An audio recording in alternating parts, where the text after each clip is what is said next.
What is the law of surprise? It plays a huge role in The Witcher Season 1, but is it just an old custom or something more, something magical? Hi everyone, this is Robert. Welcome to Deep Geek. This video is brought to you by my wonderful Patreon community. On this channel, I cover what I consider to be the best of science fiction and fantasy, including The Witcher, J.R.R. Tolkien and The Lord of the Rings, Westworld, A Song of Ice and Fire, and much more. Please do check out my other videos if you're interested. The law of surprise is central to the world of The Witcher, or at least the story we are told within it. But what actually is it? How widespread a custom is it? And is it just a custom, or is it something deeper than that? Well, the law of surprise certainly seems to be ancient and reasonably well understood as a principle, if not in the specifics of how it might actually work. In the Witcher short story, A Question of Price, we hear a couple of old or legendary stories of when it happened in the past. Here, a character called Kudak is speaking.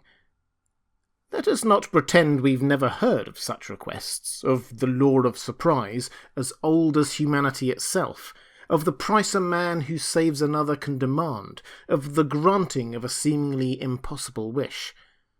Was not the legendary hero Satrit Varuta given to the dwarves as a child because he was the first person his father met on his return? And Mad Day, who demanded a traveller give him what he left at home without knowing it. That surprise was the famous Supri, who later liberated Mad Day from the curse which weighed him down. So, it's clear that the law of surprise is an ancient custom on the continent, which is remembered in old tales, though not something generally used nowadays, or Kudak wouldn't have to remind anyone of it. So, what actually are the specifics of the law of surprise? What rules govern it, and so on? Well, it seems that you can only call on the law of surprise in one specific instance, when you have saved someone's life. This is clearly a very big deal, and customarily the person whose life has been saved says something like, "There's no way I could ever repay you, name whatever award you want," at which point most people would just ask for something they actually wanted, that the saved person could probably afford to give, a favour perhaps, or some money, or a pardon for crimes from a lord, if you were lucky or clever enough to save the life of a lord. But the option is there, the tradition goes, to invoke the law of surprise. You could ask for the first thing that comes to greet you when you return home, or what you find at home but don't expect, or that which you already have but do not know. The exact wording doesn't seem important. It's the invoking of the law that is, that and the element of surprise. The underlying point being that the reward for saving a life must be unknown to the saved or the saviour, or both. Which of course adds a whole element of risk to the business of getting a reward for your good deed. What someone finds at home but doesn't expect might be an apple left out on the table for them, or a neighbour returning that gardening tool they'd borrowed a couple of weeks ago, or whatever. Invoking the law of surprise is most likely to get you something mundane, so why bother when you could ask specifically for something valuable that you actually want? So it's little wonder that the practice had largely disappeared by the time of the stories we have with Geralt and Ciri and so on, consigned to history books and legends. The people who kept the tradition up were the witchers. There's a good reason for this, of course. Witchers can't have children. It's one of the side effects of all those mutagenic drugs they take during the trial of the grasses. So if they want to recruit the next generation of witchers, they have to do it somehow. This also ties in nicely with their habit of not accepting payment other than for killing monsters. If word got out that they accepted payment for simply saving human lives, they would be inundated with offers to be bodyguards and the like, even more so than they are already. It's worth pointing out, of course, that all this is very rare. Even when it was more in use back in the mists of time, the law of surprise can't have been a regular thing. It's not every day that one person unambiguously saves another person's life, and even when they do, and the person decides to risk a guaranteed reward for the gamble of whatever surprise their debtor has in store for them when they return home, it would be quite rare that it was actually a baby. And even then, there is a final step to overcome.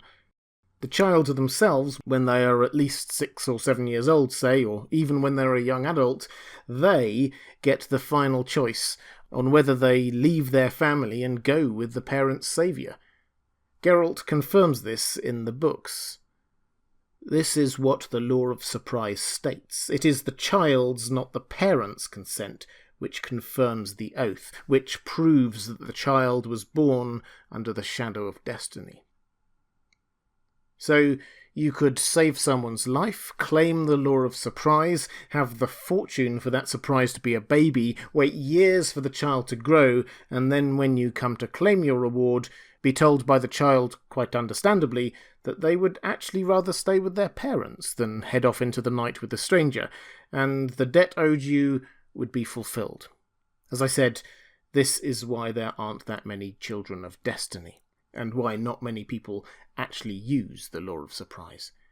When you think about it, this is actually quite reassuring, because without the child or young adult agreeing to go, it's actually quite a sinister custom. Parents handing over children to strangers without their consent, or their daughters to be married off to someone they don't know or like some kind of chattel or possession. This is the sort of thing that happened a lot in medieval times, of course, but still. And the child's right to a final say in this also explains why some who claim the law of surprise try to nudge destiny along a bit by trying to make sure that the child actually knows and likes them before they claim them, like Dooney in the stories, secretly wooing Pavetta. Witches, of course, tend not to do that, just turning up a few years later to claim their reward. The witches, it would appear, also have a few extra twists on how the law works for them. After saving someone's life, they have to ask that person to repeat the exhortation that they can ask for anything they desire before being allowed to invoke the law of surprise. And if a child of destiny does emerge from it all, it is thought that such a child would not need to go through the painful and often deadly trial of the grasses in order to become a witcher, because it's clearly their destiny. But there's that destiny word again. Is all this just an odd ancient tradition, or is there something deeper going on here? Is destiny really involved? Well, to go back to the old legends of that world, it appears that it is, in the stories anyway. Kudak, who we heard from earlier, recounts a story that he clearly expects everyone to know. Remember Zivelina, who became the Queen of Matina with the help of the gnome Rumpelstiltskin, and in return promised him her firstborn.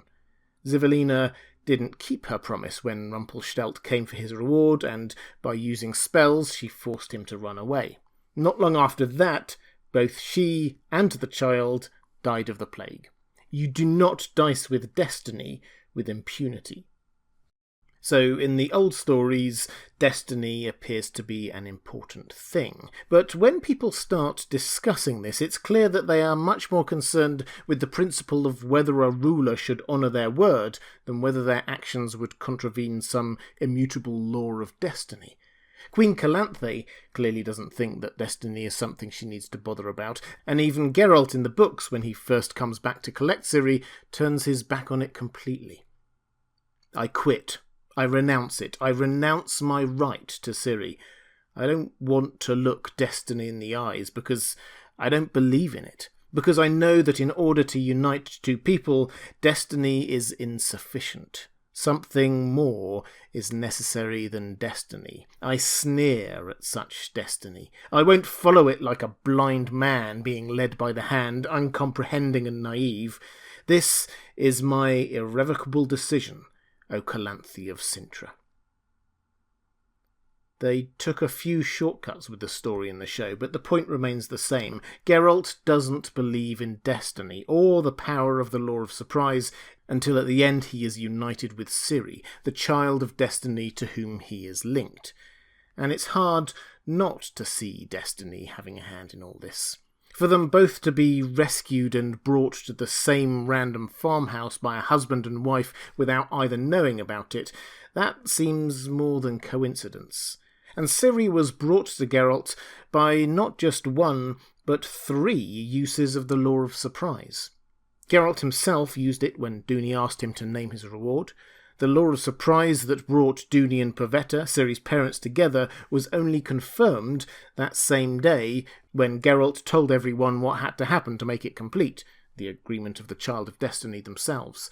And then later, Geralt was granted the surprise awaiting Yerga when he returned home, which turned out to be Ciri.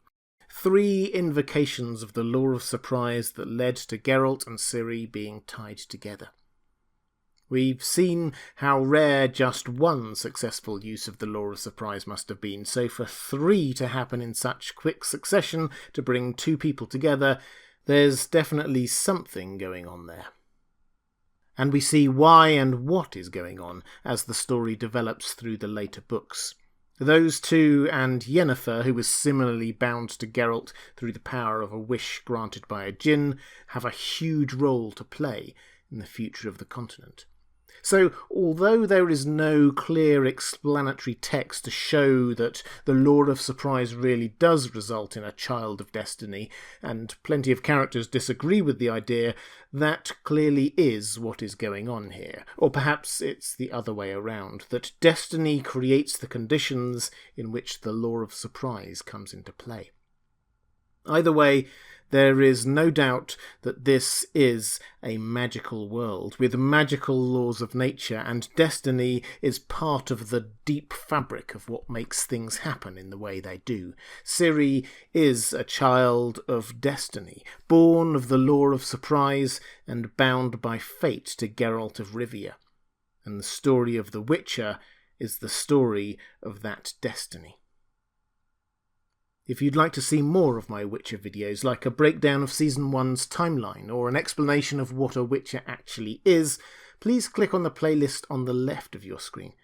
Or if you'd like to support this channel or get access to some content I produce just for my patrons, please click on the link to my Patreon page on the right of the screen. Thanks for watching. That's all for this time. I'll see you again soon.